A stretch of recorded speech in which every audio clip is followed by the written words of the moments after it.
కాబట్టి ఈ సమయంలో వర్తమానం అందించిన సహోదరుని కూడా దేవుడు దీవించి ఆశీర్వదించాలని, మరి జలుబు దగ్గు వల్ల మరి మాట్లాడటానికి మరి గొంతు కూడా సరిగా లేని పరిస్థితిలో కూడా దేవుని యొక్క మహాకృప వారి పట్ల ఉండి మరి ఆశీర్వదించిన విధానం బట్టి దేవుడి నామాన్ని మరి బహుగా ఆయన స్తుతింపబడాలి అని ప్రభు పేరిట మనవి చేస్తూ ఉంటున్నాం. ఈ సమయంలో మరి సంతోషకరమైన మరి వర్తమానాన్ని దేవుడు మనకు అనుగ్రహించి ఉన్నాడు. కాబట్టి లూకాసు వార్త 2వ అధ్యాయము 10వ వచనంలో చూసినట్లయితే, లూకాసు వార్త 2వ అధ్యాయము 10వ వచనంలో కింద గమనిస్తే, అయితే ఆ దూత భయపడుకుడి, ఇదిగో ప్రజలందరికీ కలగబోవు మహా సంతోషకరమైన సువార్తమానము నేడు నేను మీకు తెలియజేయుచున్నానని వారితో చెప్పెను అని వ్రాయబడి ఉంది. కాబట్టి మనందరికీ కలిగిన మహా సంతోషకరమైన మరి సువార్తమానము, లేకపోతే దేవుడు మన పట్ల చేసిన మేలుడు ఉపకారాలు, మరి ఈ సంతోషకరమైన మరి సువార్త మనకు దేవుడు అనుగ్రహించి ఉన్నాడు. నిజంగానే మరి ఈరోజు మరి అనేక ప్రాంతాల నుండి, ఆయా స్థలాల నుండి దేవుడు మనలందరినీ కూడా సమకూర్చి, ఇంకా చాలామంది రాలేదు, వస్తామని రాక వెనుకపడి ఉన్నారు. ఏది ఏమైనప్పటికీ కూడా దేవుని యొక్క ఉన్నతమైన నామాన్ని స్తుతించడానికి, గణపరచడానికి మరి దేవుడు ఇచ్చిన సమయాన్ని మరి ఆశీర్వాదకరంగా మనకు అనుగ్రహించి ఉన్నాడు. మరి మనకైతే ప్రజలందరికీ ఇక్కడ మహా సంతోషకరమైన వర్తమానం అని వ్రాయబడి ఉన్నది. అందరికీ ఏమో కానీ మనకైతే సంతోషాన్ని దేవుడు అనుగ్రహించి ఉన్నాడు. కాబట్టి ఈరోజు మరి సెలవులు తీసుకొని మరి ఈ రీతిగా మనము దేవుని నామాన్ని స్తుతించడానికి, మరి ఈ యొక్క సంతోషకరమైన సమయాన్ని దేవునికి సమర్పించాలన్న ఒక విషయాన్ని మనము గమనిస్తూ మరి సద్వినియోగం చేసుకుంటూ దేవుని సన్నిధిలో మనం గడుపుతూ ఉంటున్నాం. కాబట్టి ఈ సంతోషకరమైన సమయాన్ని ఇంకా కొన్ని నిమిషాల పాటు మనము దేవుని సన్నిధిలో గడుపుతూ మరి ముందుకు కొనసాగిపోతూ ఉండాలని ప్రభు పేరిట మనవి చేస్తున్నాను. కాబట్టి ఈ సంతోషకరమైన సువార్తను మరి దేవుడు మనకు బయలుపరిచి ఉన్నాడు. ఈ సంతోషకరమైన సమయాన్ని మరి సంతోషంగా ముందుకు కొనసాగిపోతూ మరి దేవుని నామాన్ని స్తుతిస్తూ, గణపరుస్తూ, మహింపరుస్తూ మరి దేవుని సన్నిధిలో గడపాల. క్రిస్మస్ అనగా క్రీస్తును ఆరాధించటము అని అర్థం. మరి క్రీస్తులో మనం ఉండటము, క్రీస్తును ఆరాధించటం అంటే క్రీస్తులో ఉండటము అని అర్థం. క్రీస్తును ఆరాధించటము అంటే క్రీస్తు యొక్క అడుగుజాడల్లో నడవటము అని అర్థం.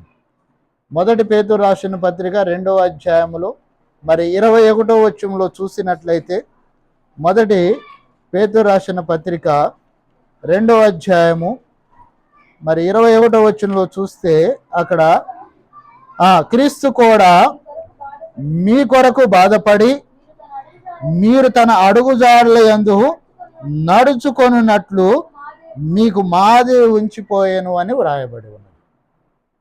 క్రీస్తును ఆరాధించడం అంటే క్రీస్తు యొక్క అడుగుజాడల్లో నడవచ్చడం అని అర్థం. లేకపోతే క్రీస్తును ఆరాధించడం అంటే ఈరోజు క్రిస్మస్లే మరి మంచి మంచి పిండి వంటకాలు చేసుకోవటం, మంచి మంచి బట్టలు వేసుకోవటం, మంచి మంచి తిండి చేసుకోవటం, తినటము కాదు. ఆయన అడుగుజాడల్లో నడవటము అనేది క్రీస్తును ఆరాధించటం. అది మాదిరి మనకు చూపించి ఉన్నాడు. కాబట్టి అలాంటి మాదిరి కలిగి మనం జీవించాల ప్రియ సహోదరి సహోదరులారా. క్రిస్మస్ అనగా సంవత్సరానికి ఒకసారి వస్తుందిలే, పండగలో ఉండటంలే, పండగ చేసుకోవటంలే కాదు, క్రీస్తును అడుగుజాడల్లో నడవటం. అందుకే ఇక్కడ వ్రాయబడిన మాట, క్రీస్తు కూడా శ్రమ పెట్టబడి ఆయన మనకు మాదిరి ఉంచిపోయాడు. అనేకమైన శ్రమలు పొందాడు ప్రియ సహోదరి సహోదరులారా. మరి ఈ 2024 సంవత్సరంలో అనేకమైన శ్రమలు మనకు కూడా కలిగి ఉండవచ్చు. మన వ్యక్తిగతమైన జీవితంలో అనేకమైన శ్రమలు పొంది ఉండవచ్చు, అనేకమైన వేదనలు పొంది ఉండవచ్చు. కాబట్టి వాటన్నిటి నుండి మనకు సంతోషకరమైన మరి ఆలోచన దేవుడు మనకు కలుగు చేస్తూ ఉన్నాడు. దేవుని యందు భయభక్తులు కలిగి ఉన్నట్లయితే అందుకే మీ చింత యావత్తు నా మీద వేయుడి అంటున్నారు. అదే 1 పేతురు రాసిన పత్రిక 5వ అధ్యాయములో పక్కనే మనము గమనించినట్లయితే ప్రియ సహోదరి సహోదరులారా 7వ వచనం నుంచి గమనిద్దాము. చూడండి, ఆయన మిమ్మల్ని గూర్చి చింతించుచున్నాడు గనుక మీ చింత యావత్తు ఆయన మీద వేయుడి అని వ్రాయబడి ఉంది. కాబట్టి చింతపడకుండా మీ చింత యావత్తు ఆయన మీద వేయండి. అప్పుడు ఈ సంతోషకరమైన సువార్త మనకు మరి లాభాన్ని కలుగు చేస్తుంది, ప్రయోజనకరంగా ఉంటుంది. లేకుండా మనము నానా విధములైన శ్రమల్లో ఉన్నప్పుడు నాకు చాలా టెన్షన్ ఉంది, నాకు శ్రమలు వచ్చాయి, వేదనలు వచ్చాయని ఏడనో మూలన కూర్చొని లేక ఒక పక్కన కూర్చొని ఉంటే మన శ్రమలు పోవు, మన చింతలు తొలగిపోవు. ప్రియ సహోదరి సహోదరులారా, దేవుని సన్నిధిలోనికి వచ్చి ప్రార్థన చేసినట్లయితే, లేక దైవజనుల చేత ఇదిగో ఈ శ్రమ నాకు కలిగి ఉన్నది, దీనికి పరిష్కారం ఏ రీతిగా దొరుకుతుంది అని మనం అడిగినప్పుడు అది సంతోషకరమైన సువార్త అవుతుంది. కానీ మనము దానిని ఆలోచన చేయకుండా మన అంత వ్యక్తిగతమైన జీవితంలో మనం ఉన్నట్లయితే అది మనకు సంతోషాన్ని కలుగజేయదు. ప్రియ సోదరి సోదరుల, దేవుని సన్నిధిలో రావాల, దేవుని కృపలో వాడబడుతూ ఉండాల, దేవునికి లోబడి మనం జీవించాల. అందుకే పై భాగంలో చూసినట్లయితే 5వ వచనంలో ఏమని రాయబడి ఉన్నది? చిన్నలారా మీరు పెద్దలకు లోబడి ఉండుడి, మీరందరూ ఎదుటి వాని ఎడల దీన మనసు అనే వస్త్రమును ధరించుకొని మిమ్మును అలంకరించుకొని దేవుడు అహంకారును ఎదురించి దీనులకు కృప చూపువాడు అని వ్రాయబడి ఉంది. దీన మనసు అనే వస్త్రాన్ని ధరించుకొని ఉండాల, దీనత్వము కలిగి ఉండాల. కాబట్టి క్రీస్తు యొక్క అడుగుజాడల్లో నడవాల. క్రీస్తును ఆరాధించడం అంటే క్రీస్తు యొక్క అడుగుజాడల్లో నడుచుకోవాలని అర్థం. కాబట్టి క్రీస్తు ఏ రీతిగా ఉన్నాడు, శ్రమ పెట్టబడి ఆయన బదులు చెప్పలేదు అని వ్రాయబడి ఉన్నది. ఆయన అవమానపరచబడి బదులు చెప్పలేదు. కాబట్టి క్రీస్తును ఆరాధించడం అంటే క్రీస్తు యొక్క అడుగుజాడల్లో మనము నడవటము. ప్రియ సోదరి సోదరులారా, అంతేగాని క్రిస్మస్లే అని కొత్త కొత్త ఆలోచనలు చేసుకొని కొత్త కొత్త మరి పిండి వంటకాలు చేసుకొని కొత్త కొత్త బట్టలు వేసుకోవటం కాదు, దీన మనసు అనే వస్త్రాన్ని ధరించుకోవటం అని అర్థం. ఈ దీన మనసు అనే వస్త్రం ఎక్కడ దొరుకుతుంది అంటే లూకా సువార్త 23వ అధ్యాయము 34వ వచనంలో చూసినట్లయితే అనేక విధాలుగా ఆయన శ్రమ పెట్టబడి కూడా అక్కడ ఏమంటున్నాడు? తండ్రి వీరేమి చేయుచున్నారో వీరు వెరుగురు గనక వీరిని క్షమించమంటున్నాడు. అది దీనమైన వస్త్రం. దీన వస్త్రము ధరించుకోవడం అంటే అలాంటి దీనత్వం చూపాలని అర్థము. ప్రియ సహోదరి సహోదరులారా, ఈ దీన వస్త్రాలు ఎక్కడ దొరుకుతాయంటే పరిశుద్ధ గ్రంథము తెరిచినట్లయితే ఈ లేఖనాలు చదివినప్పుడు ఆ దీనమైన వస్త్రము దొరుకుతుంది. లేకున్నట్లయితే అనేకమైన షాపుల్లోకి వెళ్ళి మాల్లోకి వెళ్ళి ఆయా వస్త్రాలు ఎక్కడ దొరుకుతాయో మాకు చెప్పమంటే ఆ వస్త్రాలు అక్కడ దొరకవు. బైబిల్ తెరిస్తే దొరుకుతుంది, బైబిల్ చదివితే తెలుస్తుంది, దేవుని అనుసరించి నడిస్తే తెలుస్తుంది. ఈ వస్త్రము అక్కడ దొరుకుతుంది, దేవుని సన్నిధిలో దొరుకుతుంది. సహోదరుడు చెప్పిన రీతిగా సంఘములో దొరుకుతుంది. ఈ సంఘములో దొరికే ఈ దీనమైన వస్త్రము దొరుకుతుంది. మనిషి ఏ రీతిగా తన యొక్క జీవితాన్ని మార్చుకోవాలనేది ఇక్కడ సంఘములో దొరుకుతుంది. కాబట్టి సంఘ సహవాసము చాలా ప్రాముఖ్యము. ప్రియ సహోదరి సహోదరులారా, సంఘములో సహవాసము కలిగి ఉండాల. కాబట్టి ఈ దీనమైన వస్త్రము సంఘములో దొరుకుతుంది, దేవుని సన్నిధిలో దొరుకుతుంది. దేవుని కృపలో వాడబడటం వల్ల ఈ దీనమైన వస్త్రము దొరుకుతుంది. అంతేగాని 2000 పెట్టినా, 3000 పెట్టినా, 5000 పెట్టినా, 10,000 పెట్టినా కానీ ఏమవుతుంది? అది ఏమవుతుందమ్మా? క్షీణించిపోతుంది. ఈరోజు 10,000 పెట్టేమని ఒకరోజు పండగ రోజు కట్టుకొని రెండవ రోజు తీసుకుపోయి సూట్ కేసులు పెడితే ఏమవుతుంది? అది చీకుబట్టిపోద్ది. కొన్ని సంవత్సరాల తర్వాత, కొన్ని రోజుల తర్వాత అది చీకుబట్టి ఎందుకు పనికి రాకుండా పోతుంది. మనం కానీ ఇటు బట్టికని లాగినట్లయితే పిగిలిపోతుంది, చినిగిపోతుంది. కానీ దేవుడిచ్చే దీన వస్త్రము అది ఎన్ని రోజులున్నా కానీ అది చీకుపట్టదు. అందుకే మత్తయి సువార్తలో అంటున్నాడు, ఈ లోకములో ధనము సమకూర్చుకున్నట్లయితే ఏమవుతుందంటే అది దొంగలు కన్నమేసి తీసుకొని పోతారు, తుప్పు పట్టి చిమ్మటలు కొట్టిపోతాయంట. అందుకని పరలోకములో ధనము కూర్చుకోవాలా, పరలోక సంబంధమైన ధనాన్ని కూర్చుకోవాలా. చదవండి ఆ భాగాన్ని ఒకసారి. మత్తయి సువార్త గమనిద్దాము, చూడండి ప్రియ సహోదరి సహోదరులారా. అమ్మా, భూమి మీద మీ కొరకు ధనము కూర్చుకోవద్దు. 6వ అధ్యాయము 19వ వచనం దయచేసి గమనించండి. మత్తయి సువార్త 6వ అధ్యాయము 19వ వచనం. భూమి మీద మీ కొరకు ధనము కూర్చుకొనవద్దు, అక్కడ చిమటయు తుప్పును తినివేయును, దొంగలు వచ్చి కన్నము ఎదురు దొంగలెదురు. పరలోకమందు మీ కొరకు ధనము కూర్చుకొనుడి, అక్కడ చిమట అయినను తుప్పు అయినను దాన్ని తినివేయదు, దొంగలు వచ్చి కన్నము వేసి దొంగలిద్దరు. మీ ధనము ఎక్కడ ఉండును అక్కడ నీ హృదయం ఉండును అని వ్రాయబడి ఉన్నది. ప్రియ సహోదరి సహోదరులారా, పరలోక సంబంధమైన ధనాన్ని కూర్చుకోవాలి. అందుకని దీన వస్త్రాన్ని ధరించుకోమని వ్రాయబడి ఉన్నది. ప్రియ సహోదరి సహోదరులారా, కాబట్టి ఈ మధ్యాహ్న కాల సమయంలో ఈ సంతోషకరమైన సమయాన్ని, సంతోషకరమైన యొక్క వర్తమానాన్ని మనం విని దాన్ని గ్రహించుకొండు మరి సంతోషముగా దేవుని సన్నిధిలో గడపాల. ప్రియ సహోదరి సహోదరులారా, లోకములో అనేకమైన శ్రమలు ఎదురవుతూ ఉంటాయి. లోక సంబంధమైన జీవితాన్ని జీవించినట్లయితే కొంతకాలము శ్రమ ఉంటుంది, కొంతకాలము కష్టము, ఏదనలు, బాధలు ఉంటాయి. సమృద్ధిగా ధనం ఉన్నా కానీ అతని హృదయంలో శాంతి ఉండదు, సమాధానం ఉండదు. ప్రియ సహోదరి సహోదరులారా, దేవుని సన్నిధిలో గడిపినట్లయితే రేపుడు తినడానికి లేకున్నా కానీ సంతోషంగా ఉంటారు. రేపుడికి తినటానికి లేకున్నా కానీ సంతోషమైన ఆలోచన వస్తుంది. ప్రియ సహోదరి సహోదరులారా, ధనవంతుడికి కొన్ని తరాల పాటలు ఉన్నా కానీ కూడా ఆ సంతోషాన్ని కలుగు చేయలేదు. కాబట్టి ఈ సంతోషకరమైన ప్రజలందరికీ కలగబోవు మహా సంతోషకరమైన సువర్తమానము గాబ్రియేలు దూత ద్వారా గొర్రెలతో మరి చెప్పబడుతుంది, గొర్రెల కాపరులకి.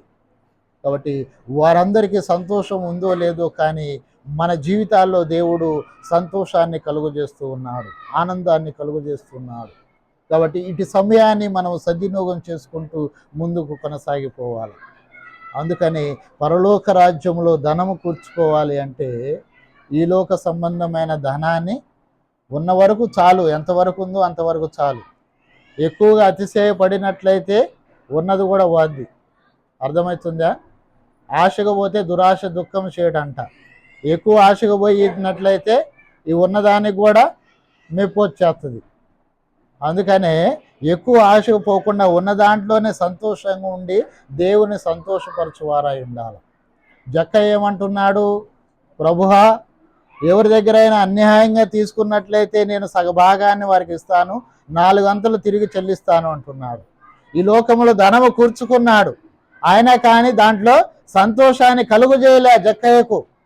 అందుకే యేసుక్రీస్తు వారి దగ్గర ఒప్పుకుంటున్నాడు, ఇదిగో దేవా, ఎవరి దగ్గరైనా నేను తీసుకున్నట్లయితే నాలో సగం భాగం బీదలకు ఇచ్చేస్తాను. కాబట్టి అన్యాయంగా తీసుకున్నట్లయితే అతనికి 4 అంతలు నేను మరలా చెల్లిస్తాను. కానీ నువ్వు నాకు కావాలయ్యా అంటున్నాడు. నీవు నాకు కావాలా? అందుకే అంటున్నాడు, నేడే నీ ఇంటికి రక్షణ వచ్చి ఉన్నది. ఇతడు కూడా అబ్రహాము కుమారుడే అని లూకాసు వార్త 19వ అధ్యాయంలో రాయబడి ఉన్నది.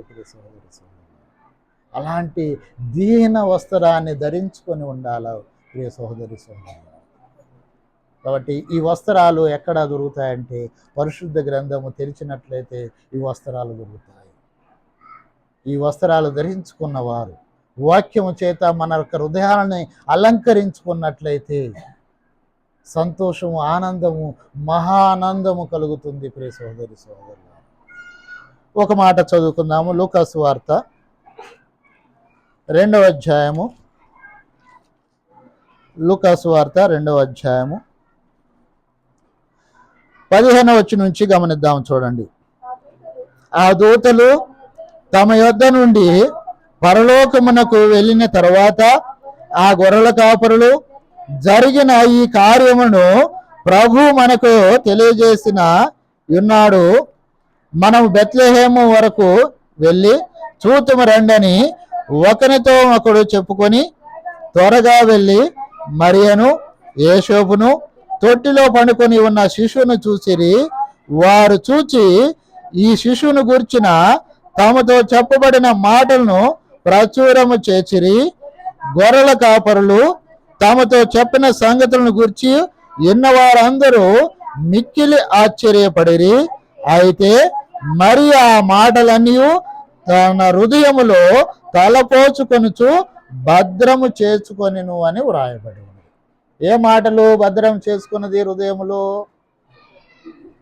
ఈ యొక్క గొర్రెల కాపరులు చెప్పిన మాటలు, గాబ్రియేలు దూత ఏ మాటలైతే వారికి చెప్పి ఉన్నదో ఆ మాటలు ఈ గొర్రెల కాపరులు వెళ్ళి ఆ మరియతో చెప్పినప్పుడు, అమ్మ, ఈ శిష్యుడు సామాన్యమైన శిష్యుడు కాదు, లోకాన్ని రక్షించడానికి వచ్చిన వాడు, పరిశుద్ధమైన శిష్యుడు కాబట్టి వారు చెప్పిన మాటలన్నిటిని కూడా ఆమె హృదయంలో తలపోసుకొనుచున్నది అని జ్ఞాపకం చేసుకొని హృదయంలో దాచుకొని ఉన్నది అని చెప్పబడి ఉన్నది.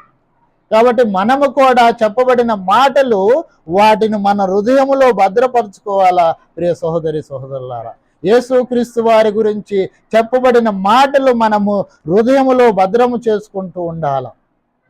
మరి వచ్చే సంవత్సరంలో కూడా ఇదే రీతిగా చేరి మనము దేవుని నామాన్ని స్తుతించి గణపరచటానికి మనము అనుకూలముగా దీనమనే వస్త్రాన్ని ధరించుకొని ఉండాలి అని మరి ఈ మాటలు చెప్పబడుచు ఉన్నాయి. గత కాలములో మరి చెప్పిన రీతిగా నేను అందరికీ చెప్పాను. మరి ఈ సంవత్సరం బైబిల్ క్విజ్ ఉంటుంది. 4 సువార్తలు అంటే అందరూ నా బుర్ర తినరు అనుకోవాలి. ముఖ్యంగా నా ఇంట్లో అయితే ఏమేమి అడుగుతావు చెప్పు, నాకు చెప్పు అంటుంది. చెబితే మీరు చెప్పేది ఏంది? అయితే ఒక సహోదరి మాత్రం నా యొక్క హృదయాన్ని ఆకర్షించే మాట మాట్లాడింది. మనం ఈ సంవత్సరం చెప్పకున్నా కానీ వచ్చే సంవత్సరం చెప్పడానికి అనుకూలంగా ఉంటుంది అని కళ్ళమ్మ మాత్రం ఈ మాట అన్నది. చెప్పండి మంచిదే, కానీ చెప్పకున్నా పర్వాలేదు, ఈ సంవత్సరం నేర్చుకుంటే వచ్చే సంవత్సరం అయినా అడిగితే దానికి సమాధానము చెప్పొచ్చు అన్నది. కొంతమంది అయితే పలాని సబ్జెక్టు గురించి చెబితే బాగుండునే, అది నేర్చుకొని చెప్పొచ్చు, లేకపోతే పలానాని గురించి అడిగితే బాగుండే. ఇంకా అడిగి అన్నీ చెప్పిన తర్వాత ఇంక మీరు చెప్పేది ఏంది? చదవాలా, బైబిల్ చదవాలా. నేను మీలాంటి మనిషినే కదా, చదవాలా. పరిశుద్ధ గ్రంథం చదివినప్పుడు దాంట్లో నెమరు వేసుకున్నప్పుడు మనకు అర్థమవుతుంటాయి. కాబట్టి ఈ సంవత్సరం కాకుండా వచ్చే సంవత్సరమైనా తప్పకుండా చెప్పాలన్న ఒక ఆలోచన ఉండాలి. ఆ ఆలోచన ఉన్నట్లయితే దేవుని గ్రంథం, పరిశుద్ధ గ్రంథం చదవటానికి అవకాశం వస్తుంది. వీళ్ళైతే ప్రీతి తృప్తి అంట, నీకు రాసుకొని తెలియదు కాబట్టి మేము బాగా శుభ్రంగా రాసిస్తాము, నువ్వు వాడు చెప్పడానికి బాగుంటుందిలే. ప్రీతి అంటుందో, నువ్వు ఇంగ్లీష్లో చెప్పలేవు కదా నేను నీకు హెల్ప్ చేస్తలే అంటుంది. దేవుడు సమస్త జ్ఞానాన్ని దయచేస్తాడు ప్రియ సోదరి సోదరులు. కాబట్టి ఈ మధ్యాహ్న కాల సమయంలో మరి ముందు ఇంకా చాలా కార్యక్రమం ఉన్నది, చాలా లేట్ వచ్చారు మీరు. దయచేసి ఇంకో కొన్ని నిమిషాల పాటు ఓపికతో కూర్చోవాలని ప్రభు పేరట మనవి చేస్తున్నాను. దేవుడు తన వాక్యాన్ని దీవించుగాక. ప్రార్థన చేసుకున్న తర్వాత మరి బైబిల్